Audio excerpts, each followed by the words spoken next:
Welcome to another edition of Voice of the Diaspora. Welcome to another edition of Voice of the Diaspora. In studio with me today is the Deputy Mayor, newly re-elected, Mr. Wainewright Bethune, and also Vice Chairman of the Regional Democratic Council Region 10, Mr. Douglas Gittens. They will be joining me to talk about matters pertaining to the region. They will be talking about development. They will be talking about issues affecting the region. Douglas Gittens, Vice Chairman, welcome to the program. Good afternoon. I think it's night there at your end, Mr. Brown. Good afternoon, Deputy. Good afternoon to you, Mr. Brown. And Nice to be on your program. Thank you. And Mr. Wainewright Bethune, newly re-elected Deputy Mayor, welcome to the program. All right, thank you very much, Norman. I must say good evening to you, good evening to my colleague, Mr. Douglas, and good evening to all those who are listening to Diaspora, and more so Lindeners. And also good evening to all those who would have tuned in locally. So good afternoon, and thank you for having me. Let us go, thank you. Let us go straight into the program. Of course, Regional Vice Chairman Douglas Gittens, you are also relatively newly elected to the post of Vice Chairman of the Regional Democratic Council Region number 10. And it's a pleasure to have you. I've known you for a while. I admire your humbleness. I admire that new type of politics that we are faced with, where you guys are accessible.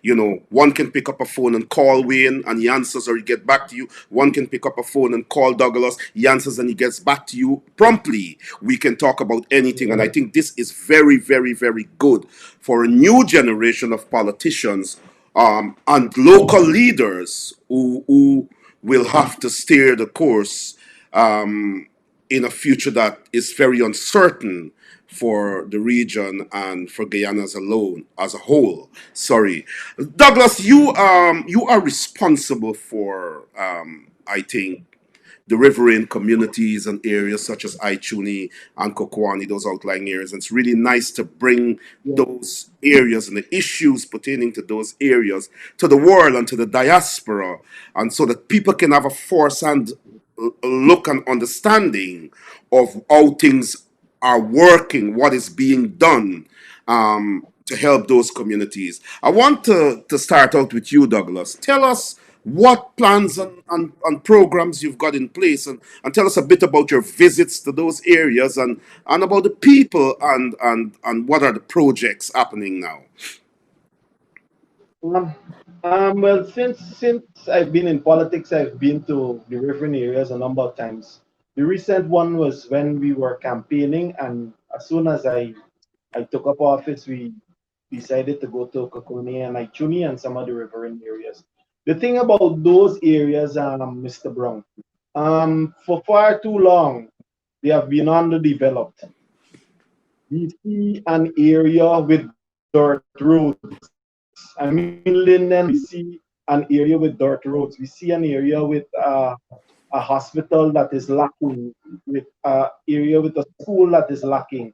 Um, Bush all around, admin office, a regional admin office that needs transformation. You understand? We see those areas that people come to access information without the necessary information. When you go further down into the Berbice and the Mararo and Essequibo rivers, because as you know, we are interlocked between those three rivers in Region 10. We find it getting even worse. We have been to places like Hururu and Ibini and Kalkuni. Those are areas that have been deprived of development In the Berbice River. years. Yes, in the Berbice and the Marara rivers. So monkey jump on all of those places. Those places lack the relevant development that those people there are looking for. I mean, some of them are Amerindian communities, yes, and some of the Amerindian communities like the way they are, but I'm saying needed things like good schools and good hospitals and health centers are still lacking there. We found situations where contractors do work in those areas and they don't do it well because it's like an out of sight, out of mind thing. Why I'm highlighting these things before I get into how I feel and how my leadership will change that. Yes. Is because it's important for the diaspora to know where we have started. In some of those areas, it's like starting at zero. So my job, any amount of development that we take there as a region will be a plus for the area, myself, and the region on whole. I'm talking about just ensuring that contractors do proper work. That's big for those people there. I could highlight one situation where they paint over old wood, old rotten wood, some contractors. So to look into those things, to have the relevant information for those people, to be visible in the areas. I won't be somebody that will just leave the people alone there. I will be visible in those areas as I am out here. I do not want, as a regional vice chairman, to have at the end of my tenure, people saying things like, he didn't do anything, or I don't know him. Things have to be done for those areas. Things must be done for those areas, and you have already embarked. You've visited those communities since you got into office. You've been in office for about a few months now. Yes, it's since September 28th.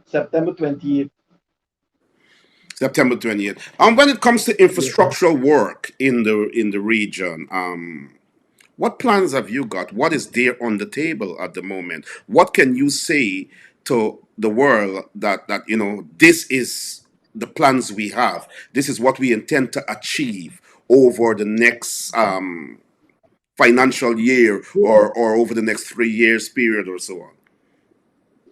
With our incumbency, one of the things that we had previously was the plan of action for regional development, where we outlined strategically what we will do for development. For the 5 years that the David Granger-led administration were in power, we didn't get to complete some of those things. For example, in our plan of action, we had physical things like the highway being taken care of, transformation of with the help of the mayor and town council, transformation of a city-like area here in Linden. We had infrastructural works, improvement of schools, ICT hubs, making internet access and these kind of things more relevant for persons in the community, training and educational facilities being placed in areas that lack those things. For example, we have 3 dishes in some of the most far-flung areas of Region 10. That has helped with communication with those people there and us out here. Those are some of the things that we have to now put in place with that plan of action that wasn't finished. We have to now put those things in place and we have to improve on the things that are already there. Right? Infrastructural development as it pertains to schools. Our schools lack the technology that is there throughout the world. We have situations where teachers still teach with blackboards. Right? We have to get up to date. We have to have PowerPoint presentations and those kind of things coming out of schools. We are working on them, and I guarantee you that many of the things, I know we're in opposition, but I can guarantee you that once we put strategic policies in place, we will ensure that the admin side of the Regional Democratic Council takes care of them. I know that is the vision of both myself and the regional chairman, Darren Adams. Right, so those are some of the future plans that we would want to tackle. Sporting facilities, Mr. Brown. As you know, you may have seen earlier the pictures of the sports club that Mr. Tony put up. Those are things that we must focus on. Without recreational facilities, we cannot improve our people. We have to have those things in place. Basketball courts. I had a nice conversation with with a football team that Mhm. wants to develop the field outside of the Mackenzie High School. These are some of the things that we must tackle, and we must do it vigorously. I told them that this is not about me inviting you to meetings. You have to come and not talk. We have to do. You have So to we have planned that action. the first thing in January, we will pull our sleeves up, pull our socks up, and get out to that field and make sure it's developed. Wonderful. Well, That's my point. hold that point because I'll come back to you for us to continue talking about the sports, culture, youth, and sports development in the region.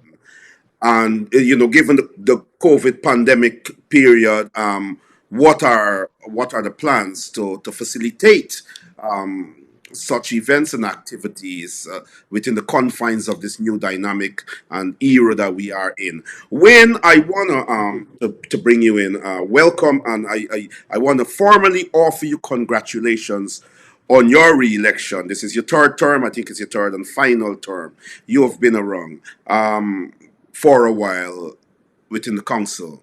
Um, Linden, the municipality, what has changed? What can we expect over the tenure of your term, your final term? What are some of the things that you will embark on, thus ensuring that the council is strengthened? Okay, thank you, and good evening again to all the listeners. If I must start, some of the things that we would like to see is just on the basis of what we would have started already. I think what we have to do is more aggressive engagement with the major stakeholders in and around Linden, Mm, because we would have recognized that one of the major issues with the council is that the resources that the council have, that we have at the council, mm, it cannot give the municipal service to the residents of Linden as required. mm, So some major help is needed from the major stakeholders to engage residents more, for them to clearly understand some of the challenges that we are having so they can come on board and assist. Because we think if we strengthen the communities, if we give them the information and the knowledge about what's happening in the town, and if they can strengthen their communities, then the town gets better. Um, some of the things we're looking at is just at Bamia, soon as that's the starting of the town, mm, is to put a huge billboard welcoming people to Linden, the heart of Guyana. That's the slogan that we'd like to use. mm, We would like to reach out to all those civil engineers or persons in the diaspora who can do estimates and quantities, give them the concept what we'd like to do, and for them to make a blueprint so we can start doing estimate for such a project. We intend to engage the government to ask them for machinery so that we can clean the main thoroughfare from all the debris that would have been there over so many years, and using some of those areas to beautify, like the corridor on the dike that is from the car bridge to the car bump or the toll booth, mm, to have that southern area on the dike there used like a advertisement zone, that you have huge billboards, and of course those companies that will be interested in putting up those billboards, we are asking them to use maybe some solar panels, which can, these billboards can be lit at night, so mm. to illuminate the entire dark area. Yeah. So three things are happening. You're having advertisement, you're having beautification, and of course, when people see this, they start engaging more with those areas. And like I said, for the whole other, engage more the international, some of the sister city relationships. We start to go after them more aggressively, because we find in the areas of waste management, and I'm using waste management loosely here because in Linden, Morocco, Guyana, we don't know any form of waste management. We do collection and disposal. Proposal, yeah. So Yeah, so propose to the government also that through the GAM, which is the Guyana Association of Municipalities, one of the key things that we need to do is to get a national waste management strategy. And from that national waste management strategy, each town can look and see what is unique to them and make the relative adjustment. Because this is a very big issue across the country, and we think if we pilot the way, which we Linden usually do, Yeah. um, yeah, then these are some of the things that we could propose. But the general idea, Norman, is just to have the entire Linden looking different, people feeling different, people should understand the responsibility in this process of us moving forward, because this is not just us as a municipality imposing thing of them on the residents, but through consultations and also the Municipal District Council Act Mhm. to do a couple of things that would bring changes. Some of those changes might affect people, but we want to tell the residents if a change affects 3 persons, 20 might be gaining. So we have to look and see what's happening and accept change as once it's in a part, it has a Can you positive give an trajectory. example of something, some of the things that would affect people, so that they would know in advance that they may be able to, they will have to try to adapt or adjust to what are some of. Oh, okay. Some of the things that we want to do is like we will recognize some indiscriminate and illegal construction of buildings for people to do vending. We Mhm. do understand that some of the areas, take for instance Amelia's Ward, which Mhm. is one of the largest community in the Caribbean, that on the blueprint we would not have seen any area there for a market space. So people using the buffer zone and along the resort there to just put up businesses. We're asking the residents for them not to do it there, but for us to look at areas that are appropriate. And apart from the areas that are appropriate, we're looking for some uniformity. You just don't want somebody put a zinc building, somebody put a brick building, somebody put a wood building, somebody with poling and plastic and make the place unsightly. If we're going to do things, let it has a standard.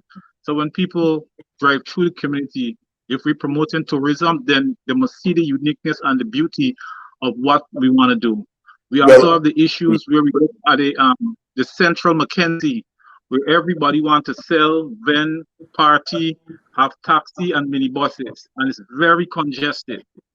So with that, I think recently you would have heard the old fiasco about the car drivers and whatever. Now we are asking, and this engagement has been going on for 3 years. We are asking, given what's happening in the riverfront, that those taxi remove and go to the Georgetown Linden Park, because there are little or no buses playing working the Linden Georgetown route now. mhm. If you should pass there or you get a video there on any given day, God forbid, emergency, if it's a fire or somebody gets hurt, those emergency vehicles, whether it's a fire tender or ambulance, to maneuver themselves the crescent area, it's terrible. It's so congested and slow. We are also concerned about residents who go to the central Mackenzie to do shopping. There's absolutely nowhere to park. So we're asking people to work with us and look at the bigger picture and just not continuous, normal, and common practice just to do things and don't have changes. Every month, every year, there are a number of cars, increased cars or buses coming to Linden. So if 10 cars come this year, another 15 next year, obviously what we have to do as a town is to decentralize from the central Mackenzie zone and look and see how we in and see another parts of Linden. I think if we expand business, a vision of what we want the place to be like, and we work along with the community, then they should that wrong in the best interest of the town and growth for Linden of a whole as a whole.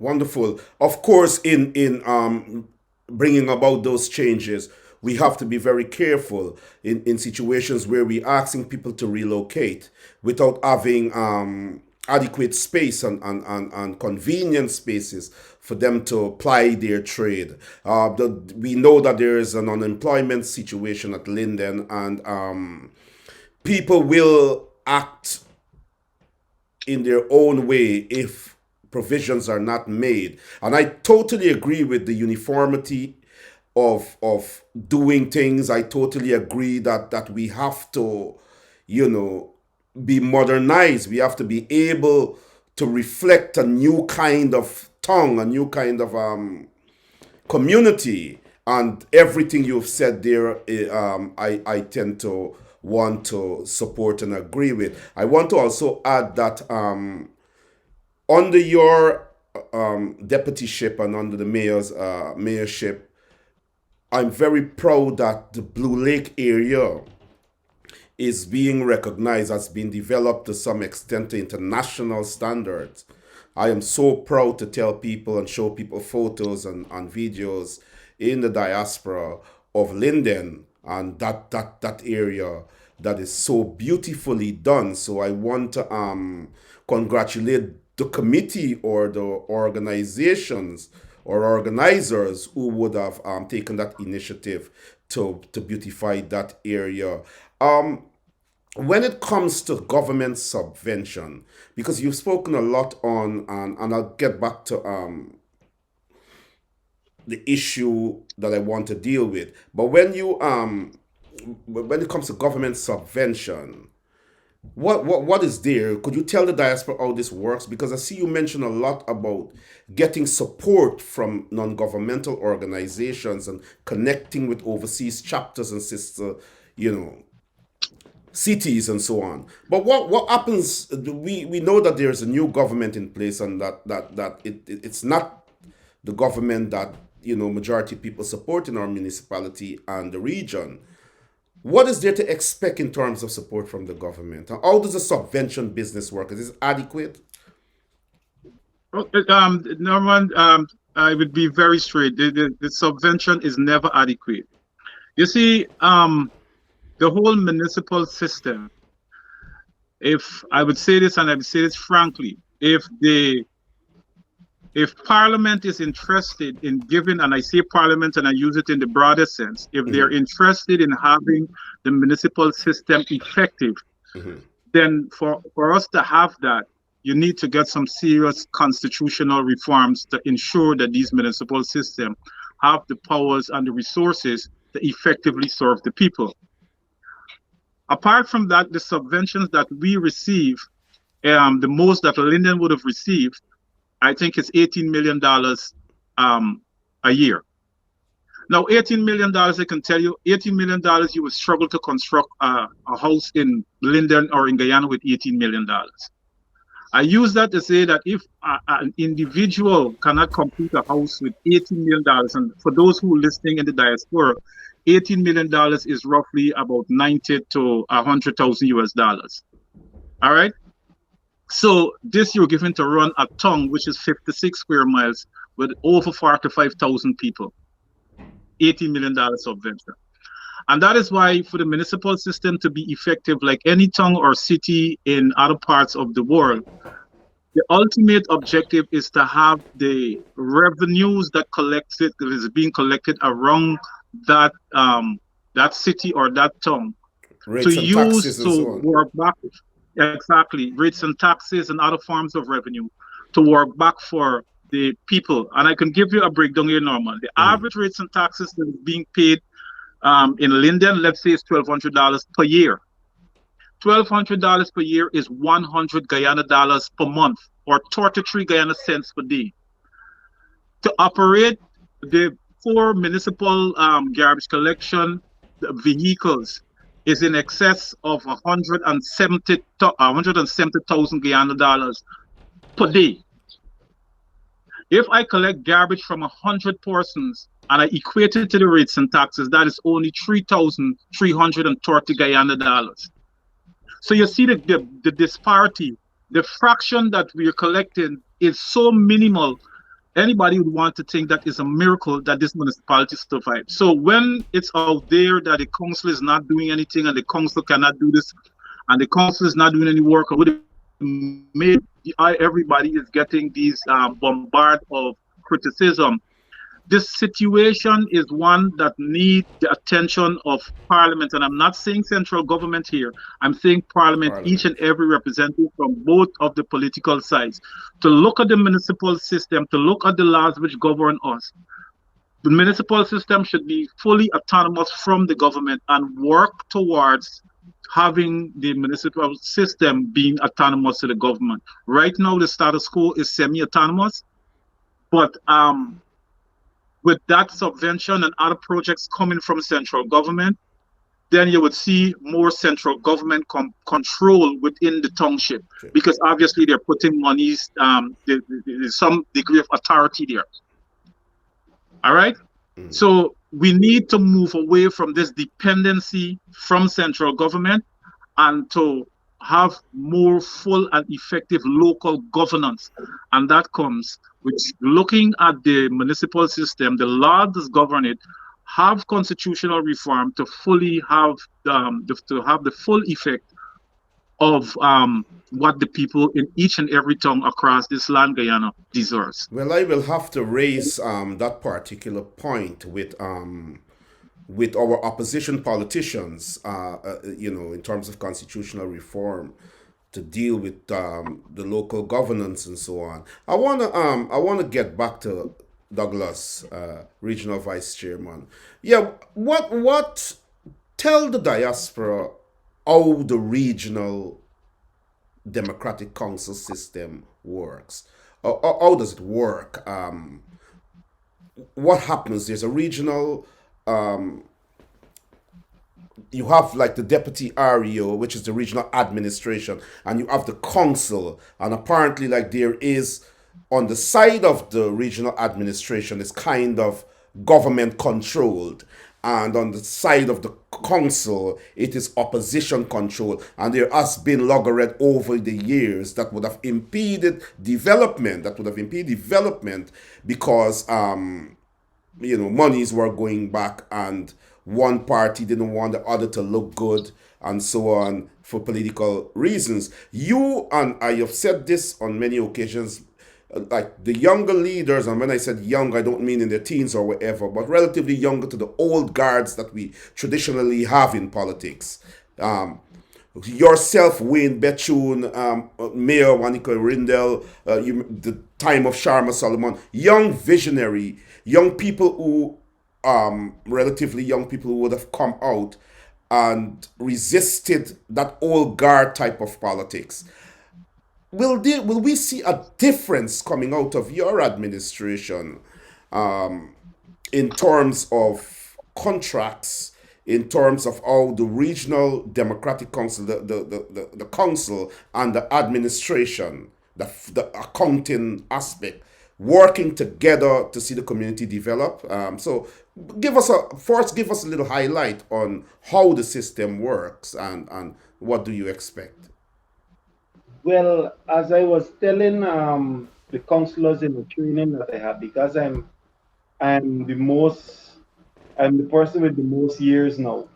So as I was telling them at that meeting, that the Regional Democratic Council, the organizational chart is the regional chairman, the vice chairman, then the REO. We are the head of this region. I'm like the co-pilot to this region. So when we are talking about that, we say that the accountsman or the account person is the REO, and we are the persons that ensure the REO does his job. For example, I told them that we're the watchdogs for the government's money, and not the government's money, the taxpayers' money, to ensure that the person that wields that pen spends the money in the right place, spend money to where it is needed. So that's the little synopsis on how we function here. The head and deputy are the leaders of the region. We instruct the REO how to perform his duties. His admin person runs the day-to-day management of over there. That's the DREO. So that's the little synopsis on that. What we expect coming out from our youthful leadership, and deputy could attest to this, we see this whole political thing as doing. I know the deputy mayor is just like this. Once you see something needs to be done, Mr. Brown, we go out with vigor and try to get it done. And that's what I was alluding to earlier. We have a plan of action of regional development with a list of things that we didn't get done. So we would like to use that as a guide to further the development of Linden. A lot of things were done from it, but it has a lot of good plans. It was done by the Canadians along with consultation from the Regional Democratic Council and persons in the wider community. So it is a complete plan of where we want to see Linden and Region 10 being in 5 years. And me and Mr. Darren Adams, Regional Chairman, will work to ensure that these things are done. Again, consultation, as we were saying, sir, is important. We are in the streets almost every day. We are in communities every weekend. It's just the little COVID slow us up a little bit because our numbers are spiking. But outside of that, Mr. Brown, we are talking with community members. We are hearing from them what they want and then writing them down and handing them to the REO to be put into the budget. For the riverine communities, you cannot go into a riverine area and tell those people what you think they want. You have to ask them what they need and you be the facilitator of that. So that's my hope, that we strategically facilitate development with the consultation of the persons of Linden and Region 10 to ensure that that development happens. I am not going to sit down, and Deputy could attest to this, and at the end of our tenure, be blamed for not having anything done. So that is a little moving away now from the old guard. Yeah. You see something needs to be done, get it done. I plan on not for photo up only. I plan actually helping communities do things. For example, that football field, I badly want to play football there, Mr. Brown. So Well, we will get to that point in a few minutes because that's a serious point. And I want to once again say that I am remarkably proud of your leadership and of the leadership of the town council, the mayor and deputy mayor. And I actually endorsed them for that third term. I actually made that public. I'm very difficult and very outspoken when it comes to issues, and I will always stand on the side of the people if I believe that the people are being trampled on. What I am seeing coming out of your leadership and the leadership of the regional chairman, the mayor, the deputy mayor, and a number of other leaders make me feel that we are moving forward. We are moving forward. Like to say this too. I would just like to say this too. I pointed out to the REO, which you clearly showed just now, that this is a political person over there too. I showed him, I said, sir, do you see any gray hair in my head? And he said, no. I said, I don't think you have any. Both of the parties gave youth a chance. Yeah. We have the chance now. For all the years we have been complaining, you're not giving us a chance. We have the chance now to ensure that things are done. Persons on both sides, both Mr. Jagdio and our leader, are waiting to say, hey, I give you the chance. What did you do with it? So I'm not about to go after 5 years to tell my leader that I've done nothing. Impossible. No, well, yeah, exactly. But I don't think that Mr. Jagdio can give anybody any chance. He's the vice president one. He should have no political power to decide what the president should do or what the government and the parliament should do. I still am wondering what the role of the vice president is. The issue is that no government gives the people a chance. The government creates the opportunity which they are placed there for. We are not begging the government for subvention. We're not begging the government for programs and projects. We're not begging the government for the redistribution of the wealth of the country to be spread amongst all. We're not begging. That's their duty to work in that area. And therefore, when it comes to the situation with Mr. Jagdio, that's another story that we'll have on another show. But I can also attest to you, sir, that the REO wants to look good too. So he's on board. Well, I'm wonderful. telling I you. would like everybody to look good, and we would like everybody to look good, but we want to see development. We want to see people having that latitude and scope to be a part of the And development and process. Yes, Wayne, you now, wanted to if say. I can chip in here, if I can chip in here with my bit, look, I think as elected representative, your ultimate purpose is to represent the interests of the people. So, Yes. irrespective Yeah, of who is the government, if there are monies there to spend, what we are saying, what is given to the other parts of the country, then we expect that we should get our yeah, equal share.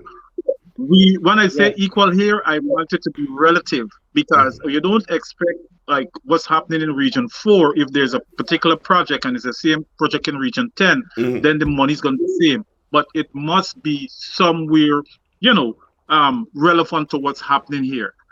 There is too often this whole notion about PPP and coalition and all these things that if somebody see me engage in a conversation with somebody from the PPP or whatever, you want to label people. We need to stop that. Look, if I'm yeah, representing the people, we all yeah, acknowledge to some extent government of the day. They are sitting in the major ministries and office. So we have to get conversations. And those conversations is to ensure that what the people of Linden deserve, just like any other person in Guyana, yeah, once you are a citizen of this country, you are supposed to get equal opportunities like anybody Precisely. else. And this is why I think it's our purpose to represent, to investigate what's happening in the other regions, and to ensure when it comes here that it's adequately supplies for the people People. in Linden. And I totally agree with that. But of course, as a political advocate and as an activist, and this show is a show that deals with that sort of unique activism, I have to take into consideration, as we all should, that the government that we're dealing with, it's a government that would grandstand, that would make promises, that would deal under the table for the longevity to continue. It's all about winning an election and dominating and so on. And so we have to be very careful also in how we engage the government. But I totally agree with that position. The other point I quickly want to make is that I agree with yourself and Douglas, Deputy Mayor and Regional Vice Chairman, that there's a need for information. With all the plans that you've got, we need to have the people involved through the dissemination of information. And I want to throw it out there as I've thrown it out to everybody. I said it to the mayor and others. This program has the capacity to do daily news on online newspapers, to do daily news around the town and the region, and also to have a nightly newscast. Has the capacity to have a nightly newscast in which the world can see. People at home and in the diaspora can get a daily spread of what is happening in the town and community and region.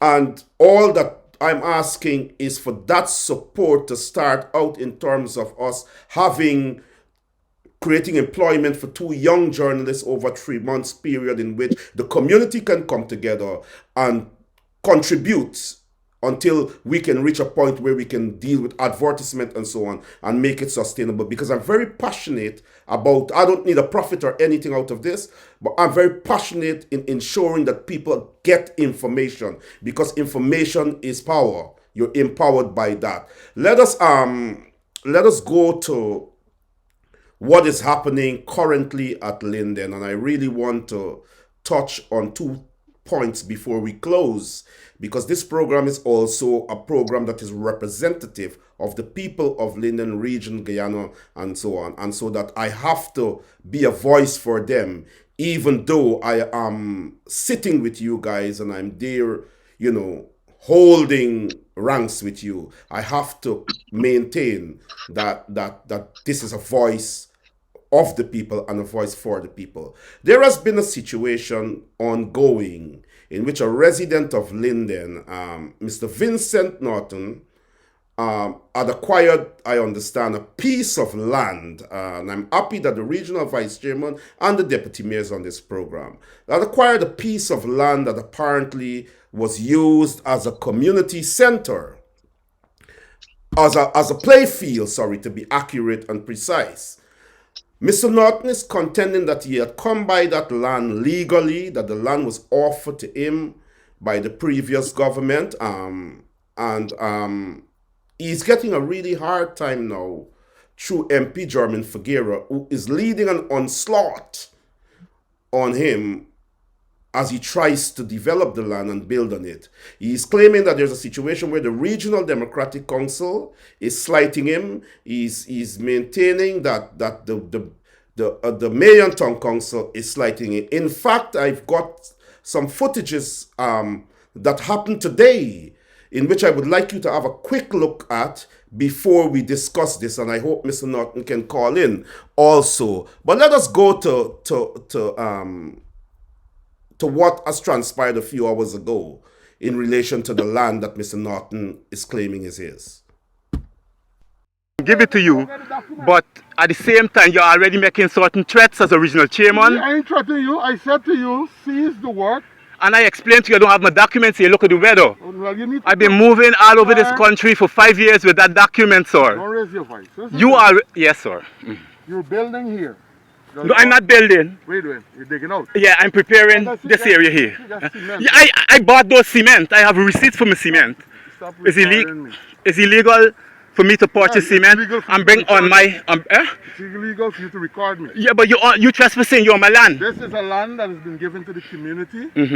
I'm saying to you, provide the documents, provide that you have received permission from the town council to build on the land. Provide whatever lease it is that you're claiming that you have. If I see it, because the former regional chairman would have had to give a no objection. If that is not done, I need to see a copy. That's all I'm asking you for. But you can't build and you don't get permission from the town. But you see anything building here? You're starting construction. No, I'm preparing here, making preparation because this is my land. I have the money to pay these people. Before you prepare, you got to get the documents approved to prepare, yes? No. Yes. This is my land. Before you start any preparation on land, you have to get documents from the town council. Call. Don't let me go into. You want to see the document? As I'm saying, bring it and also bring the permission from the Linden Mayor and Town Council, giving you approval to build. Also bring a document from the regional chairman's office saying that no objection for this area, lease land, was signed off on. That's all I'm saying to you. You're not wrong and abuse out. All right. Done. That's all. Bring it. Mr. Bethune, I will start with you first. You're the deputy mayor, and then we'll go to the regional vice chairman to have your views on this situation. Of course, I want to bring Mr. Norton in briefly so that he can also have a say in terms of what is happening, so that the people of the diaspora can be properly informed and we can have a balanced view. But let me make this very, very clear. I believe strongly that there should be a resolution to this issue very early. I'm not going to take a side. I'm not going to advocate on the side of anybody at this moment. I understand the political implications that we are faced with in relation to this situation, and I would like us to have this discourse briefly where Mr. Norton can say his part, where the vice chairman and the deputy mayor can give their view on this entire situation. So I will ask Mr. Bethune to give his view on this situation. Deputy Mayor. So Norman, my view quickly on this entire situation is that what I know for sure is that when I started playing football, and this is competitive, I actually started playing competitive in 1993, and a few years after the Net Rockers football team would have formed, and I could remember playing football on that ground. A few years after what I recognized, there were some lampposts stored on the ground, but I don't know what happened next. But I know the Ginger Brown did Fine Man, Assassin, we all played on that ground. This is when I was playing for Botafogo. We go up there, they come to our ground. Now, this is my thing. It was identified as a play field then. All right? Now, for someone to acquire land, especially in these places, because I went through the process of land acquisition. First, for you to survey the land, a notice has to be served to the town council requesting permission for a no objection to have that survey. All right. When that no objection is given, the survey is done. Before the person would have acquired the land, then the land is published. The sale of the land, the location, and everything is published in the newspapers, and I think it's out there for 2 weeks for no objection. What I'm curious about is that if all these due diligence or process would have been followed, how come the Wizrock community would not have detected such? I would understand that Mr. and I forgot his name is having a lease. What I find strange is that a citizen would have had a lease for an area that is identified and was preserved by the residents for a play field. I do understand the resistance of the community now, because I was once in the position, Norman, as you know, we run on the Lovers Ball field. There was 2 schools there now. Fargo field was put for some bond there, which would have disenfranchised hundreds of youths to harness their talent. The field up in Kansas City, there's another school there. So you find over the years that there's these open spaces, they're being occupied and put major structures, and the sporting or the recreational facilities, people are forced out of there. So I don't know what is the process. I would have asked for the documents for this gentleman to see the lease for the land that he has. I would have asked the questions that I am posing now. Some of the same questions that the regional chairman would have been asking on that footage. And for us to come to amicable solution, because with this in mind, I think if that is being taken away, because the Beira community, which a lot of the footballers and other sports used to take place, that is turned into now one synthetic track. That would be a more controlled facility. What happens next to Wizrock, which have been extended like Amelia's Ward, get extension heading way past third phase now. How this would have happened and nobody detected? Because I think if somebody would have seen all this happening and the consultations were done with the residents, because I purchased land around here, there had to be consultations with the resident. There had to be public notice to say that this is happening, to see if people got objection. I want to know, how would the Wizrock community allow all of this to pass? And now when they see the gentleman turn to do construction, then they react. I'm sure for the area, not true, and people forget, because I don't want to make this into any political fiasco, but this is just a resident identifying the issues. I am passionate about sports, and if any ground that I would have developed, and I see somebody going to build something, or I see it in the public domain that this ground is going to an individual, obviously the objection would have been raised from the initial stages. So if the due process was followed, then I would have expected that Wizrock, the entire community, would have objected. If it's not followed, then we got more questions than answered. Okay. So this is my position. Let us go to this next clip before I ask Mr. Norton to say something, and then we ask the regional vice chairman to give his view also on what the situation is, and then we will wrap up this this segment of this issue.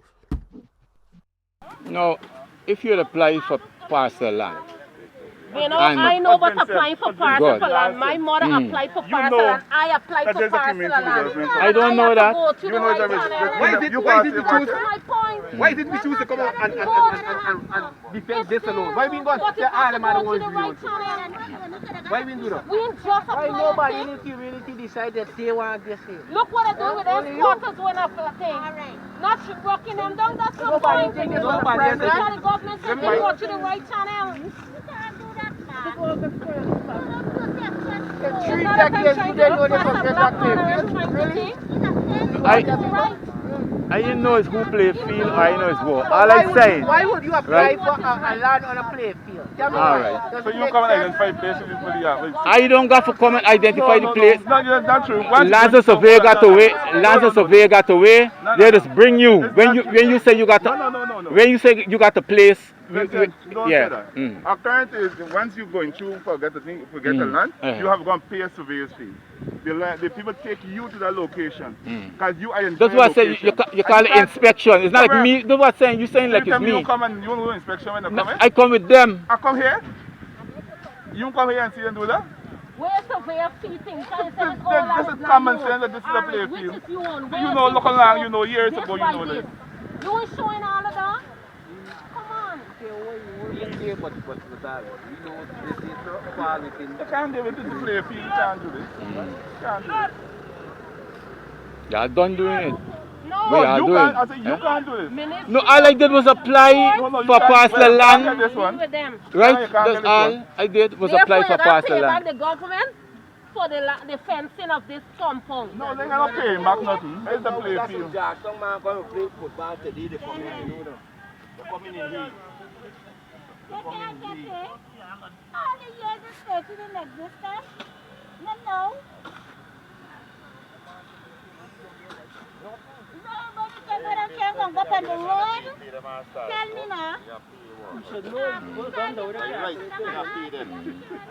By right, you're building wrong, and by right, you're not paying them. I was motivated to come here based on my application, right? And I got a document. I'm not interested in that. All right. I am not interested in that. All I'm suggesting to you is pay the men, then the men come out. Full stop. You're doing stupidness already. Stop it. Don't do stupidness all day. Man. Relax yourself, Vincent. You're unreasonable. You're unscrupulous. You're a play field. You know what youth say? It's rock and Black 22 area. This is why I asked you. This is Black 22 here. This is why I asked you. This is Black 22 according to me map.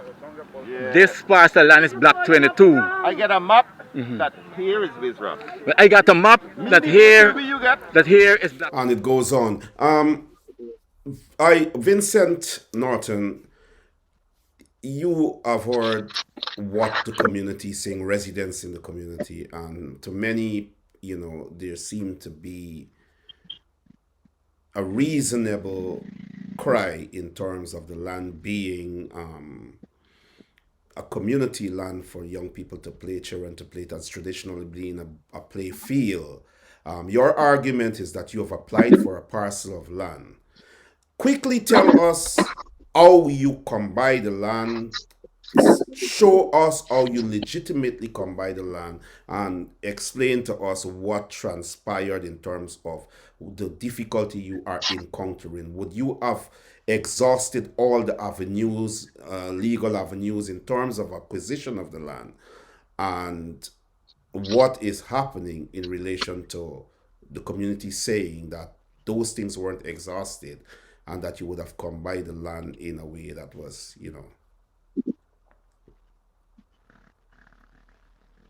You're on, Mr. Norton. Good afternoon, Norman.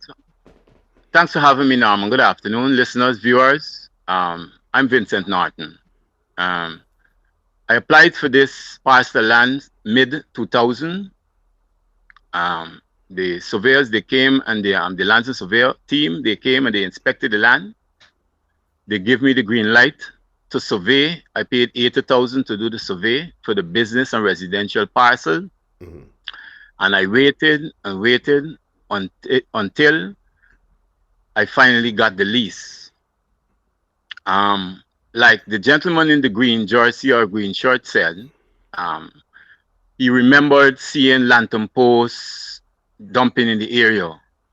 The guy, you could call him a contractor, mentioned to me that if you, as a poor man, if you construct under these conditions, you would have losses and damages to your foundation. Let's go back. I understand that. Let's go back to the acquisition of the lease. I'm trying to establish for the viewers, and we have to be brief here because we have to close the program.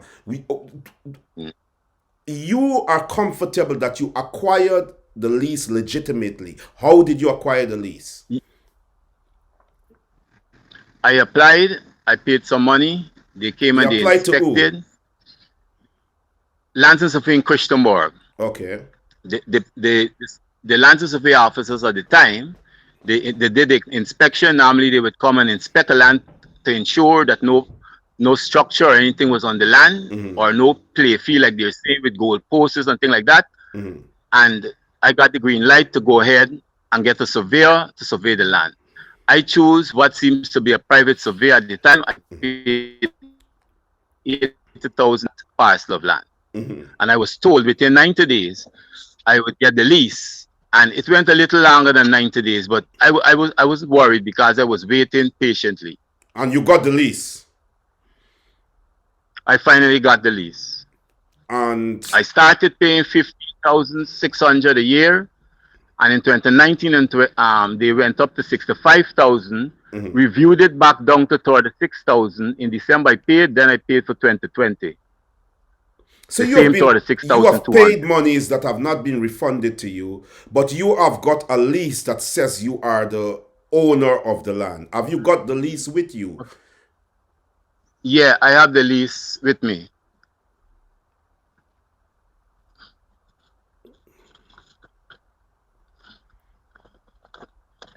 I don't know if I'm Norman, if you're just hold a minute, Deputy Mayor. Okay, so you've got a lease. Okay, thank you. I've seen that. You have got a lease. 1 second, Deputy Mayor. You have got a lease. Did you go through the processes that are required in terms of building on the land? And if you haven't gone through those processes, tell us if you have tried and what happened. Quickly.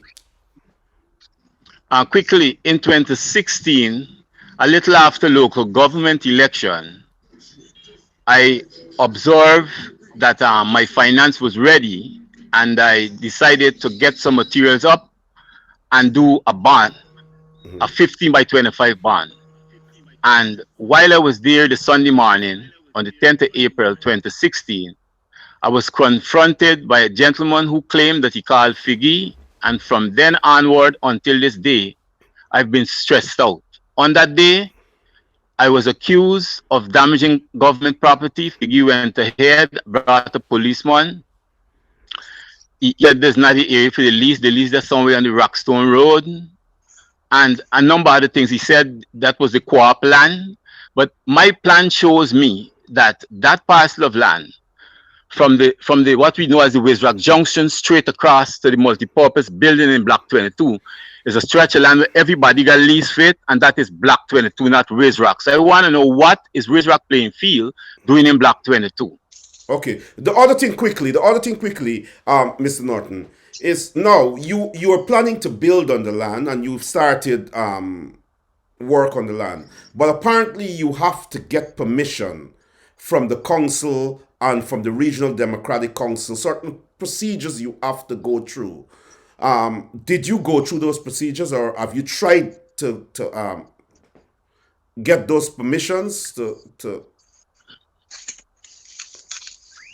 Yes, over the period of time, I wrote Granger and I met with Mr. Harmon at the outreach program.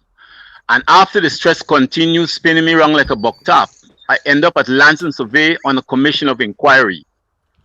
And that inquiry found, the three commissioners found there was nothing wrong with me and the lease, and they were the ones who asked me to go to Mayor and Town Council and submit a house plan, which I did on the 8th of November, 2017.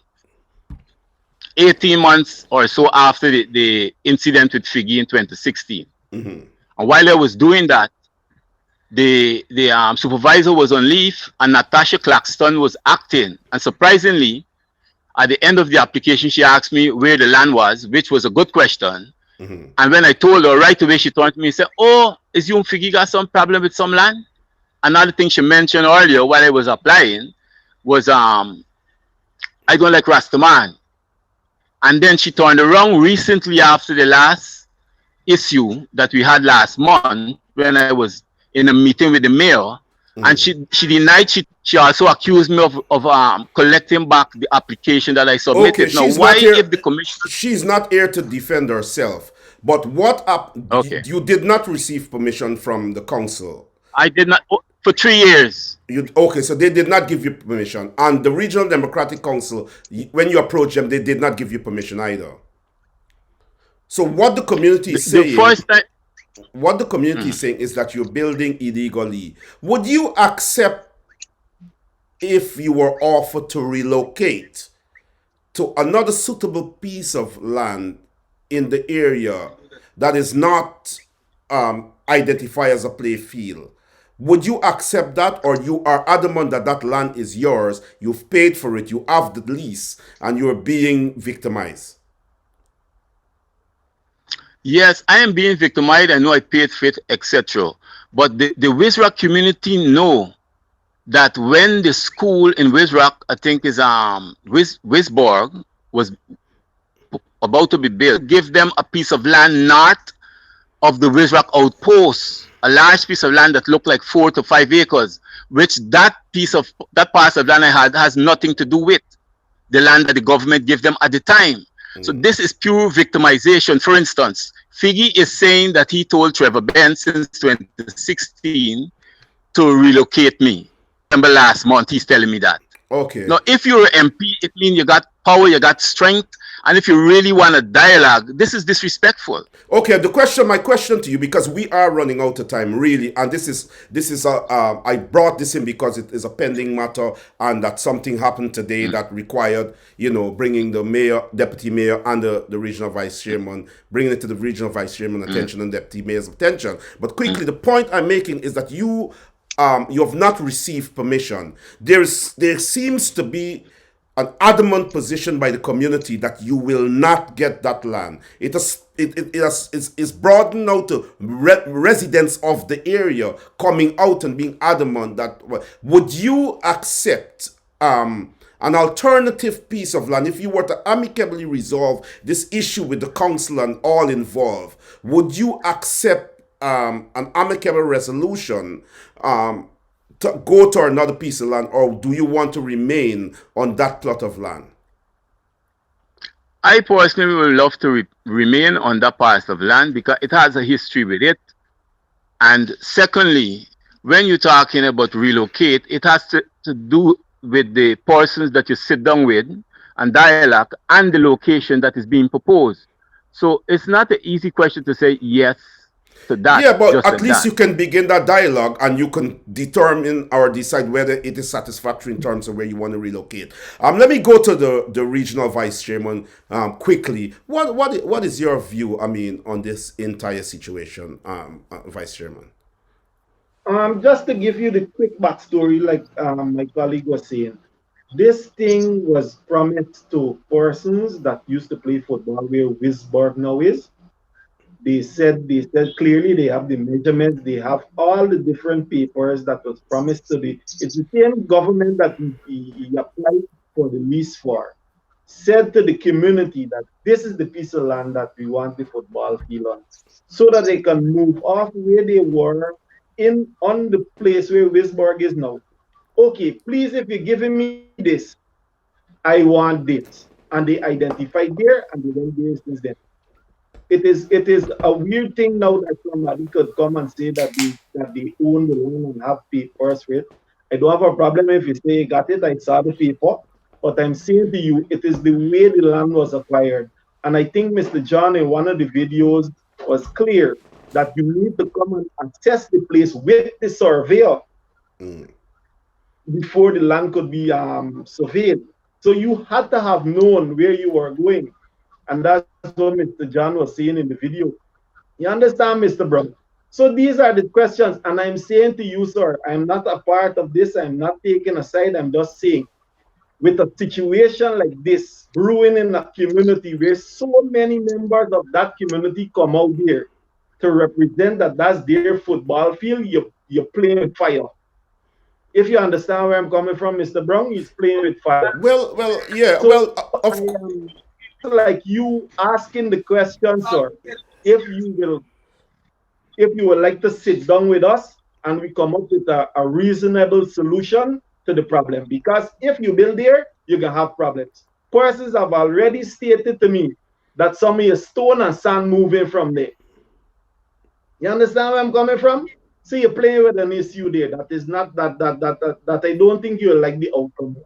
I'm Well, not threatening you. I'm just saying that's the way it is. well, the question is whether there's legitimate ownership to the land. That's the question. And the question is whether there's political interplay. But we will have to come back on another program separately and deal with it more extensively, because it would be unfair for the regional vice chairman and the deputy mayor to come on a program that they weren't in advance told that they would be dealing with this issue. Wayne, if you can do 1 minute quickly on responding to this situation after listening to Mr. Norton, what would you have to say?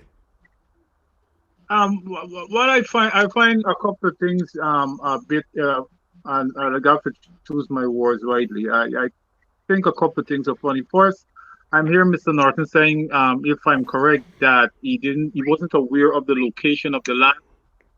Norman, what I know, you see the lands like in Millie's Idols and these bushy jungle areas, when they're issuing lands there, obviously most of the person don't know the location of those lands. But where you have existing communities, you have houses, you have roads, and you have an open parcel of land which was actively involved with sports.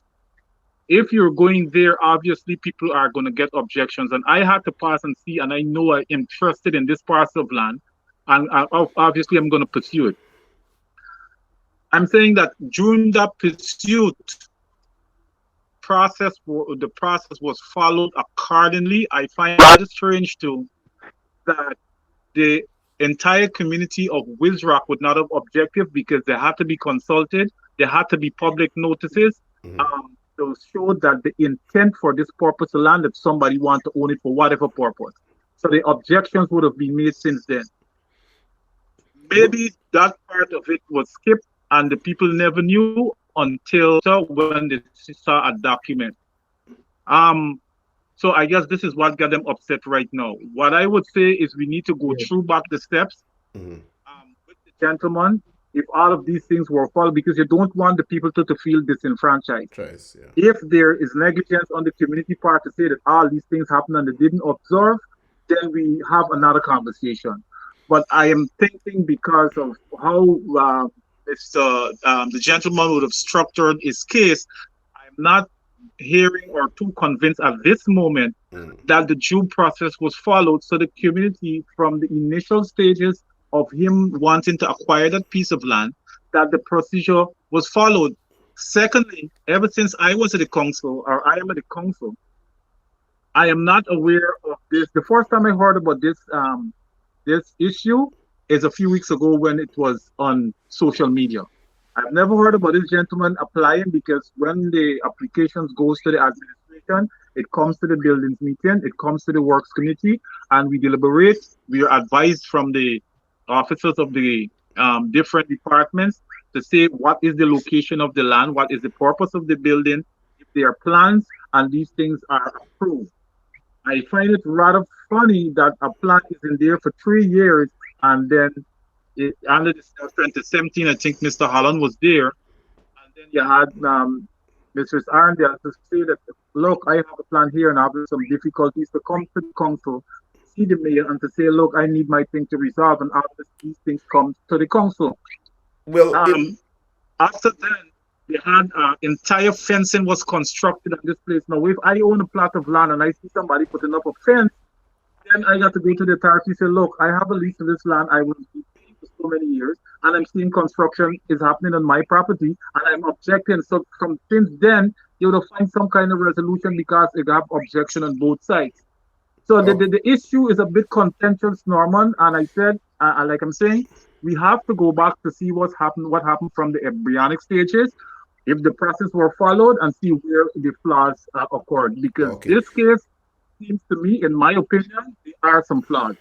But many people, and I thank you, Deputy Mayor, but many people are saying that there is political implications in the context that Mr. Jagdeo, while he was in power, while the PPP was in office, would have issued that piece of land to Mr. Norton. And the very fact that Mr. Jagdeo issued that piece of land when the coalition had gotten into office, they moved to ensure that Mr. Norton didn't get that land. And now the PPP is back in power. Someone has said to me on this issue, they've said to me, one, that it doesn't look good, that it looks like the community, it looks like the leaders in the community are pressuring someone, a resident in the community. And secondly, that should the man take a delegation now to this new PPP government, who would have perhaps issued him that land legitimately, maybe they can flex their governmental muscle and then things can happen. What I am saying is that I hope that this thing can be amicably resolved.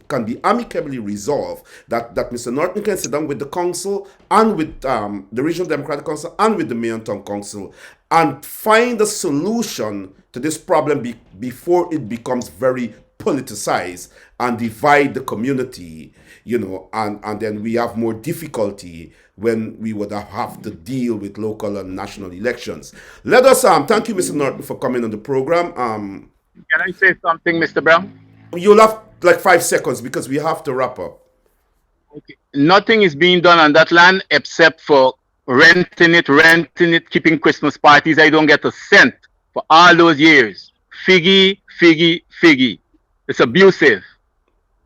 Yeah, we'll have to look at that, and I said we'll have to come back on a separate program to deal with this issue. This is the voice of the diaspora, Deputy Mayor Wainewright Bethune, and the Regional Vice Chairman, Mr. Gittens, is on this program. Our final point, and we'll deal with that over a 5-minute period, and we will wrap up. Let me start with the Regional Vice Chairman. It has been brought to this program's attention by a resident of Retrieve that there has been an erection of a monument to honor residents of Retrieve.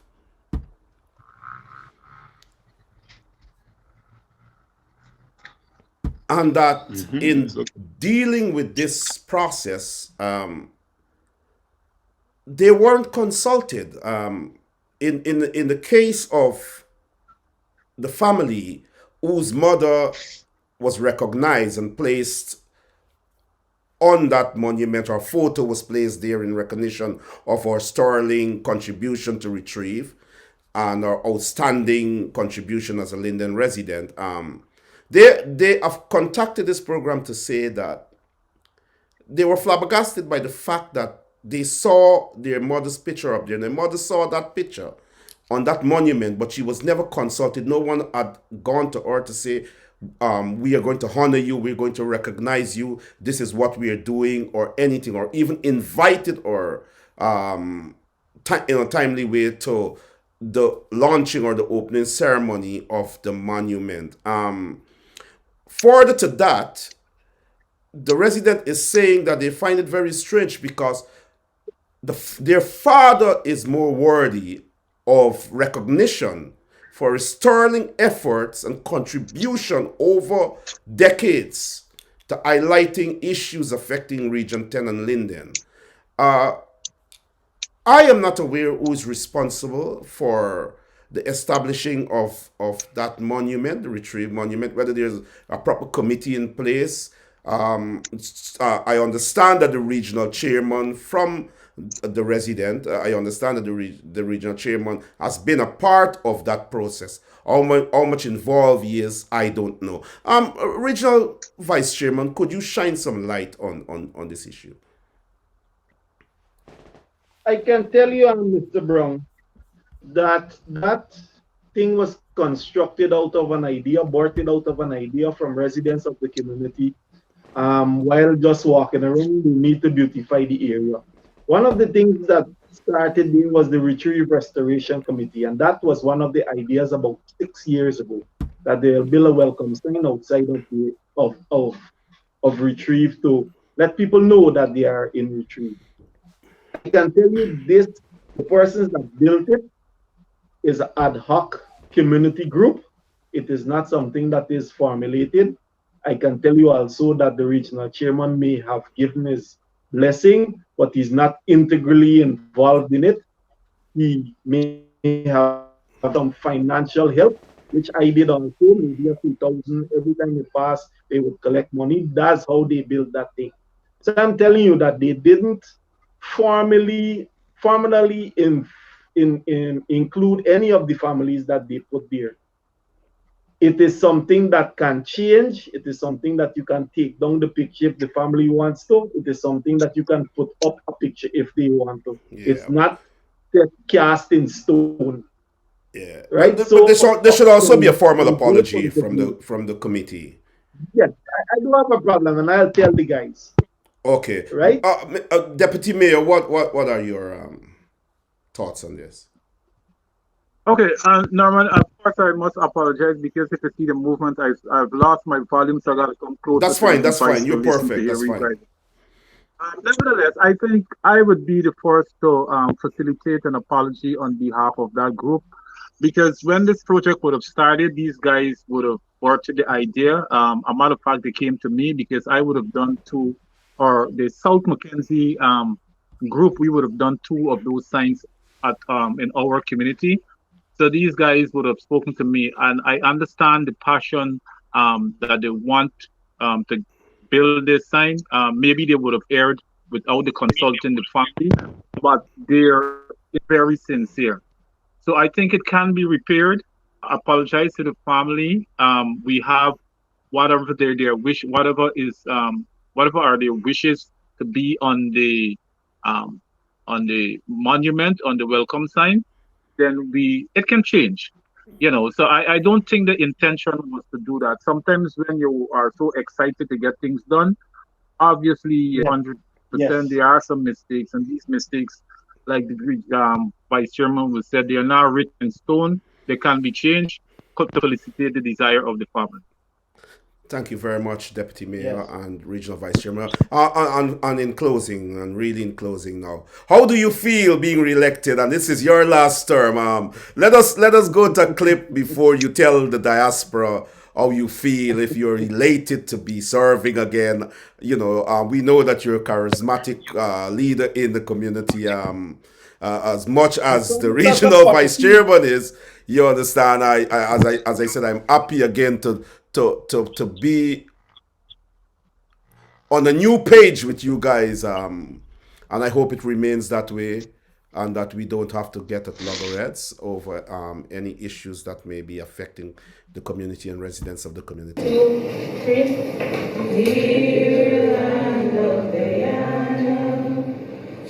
Until the election for the deputy mayor for the Linden Mayor Town Council for the year 2021. We have a nominee. I rise to nominate Wainewright Bethune.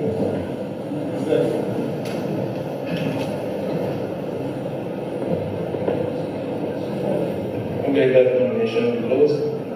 A second. There being no other nominees, let's put our hands together.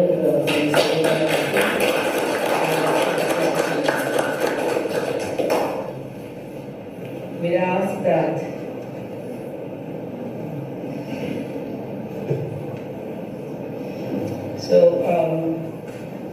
Mr. Deputy, would you like to say something? Good morning, everyone, councillors, officers, invitees. I see the commander here from the division. I would just like to say thank you for this nomination and trusting your faith in me for another year as a Linden municipality. I look forward to working with everyone for the development and progress of Linden. Yeah, I'm pleased that you're wearing your mask and you guys are adhering to the COVID. That's exemplary. That is really good. We are wrapping up now. I want to really thank you guys, Deputy Mayor Wainewright Bethune, Mr. Vincent Norton, Regional Vice Chairman Douglas Gittens. I want to really, and I have to push this before we go. This is a situation where we would like this program to be a daily program newscast. We'd like it to be, an online newspapers that carry stories, cover the region, cover the Regional Democratic Council, the Main Town Council, and the community as a whole. Can I get from you guys something that says, when our people on the ground would have approached your council, I see Wayne laughing, would have approached the office of the deputy mayor and the office of the regional vice chairman, that you guys would support contributing to 2 young journalists to cover daily stories in the region and in the community as a whole. Regional vice chairman. Yes, Mr. Brown. I like the idea, and once it's giving coverage to the region and Linden, we look forward to having those persons on board. Wonderful. Mr. Bethune, and then we wrap it up. Yeah, I think it's a good idea. I think there are a lot of talented young people out there who can manipulate the social media. If you would look on Facebook and other social media, we see a lot of other news dominating. I think it's time Linden should be out there through all different mediums. And of course, it's something I would support because it's sending the message to the nationally and internationally of what we are doing in Linden. And obviously, everybody's fully aware and fully abreast of the development and, of course, some of the challenges that we've been faced with. Okay. And so both of your organizations would not have a problem in assisting in sponsorship over a 2 or 3 months program.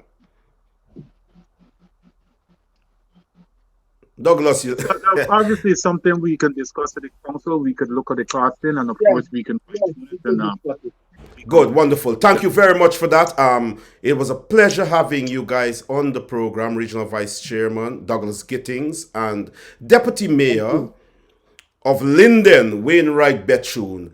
Thank you so much for being on Voice of the Diaspora. And of course, as time progresses, hopefully we will have you back on this program to deal with issues affecting our community, our town, and our country as a whole. Thank you very much once again for being on Voice of the Diaspora. Thank you.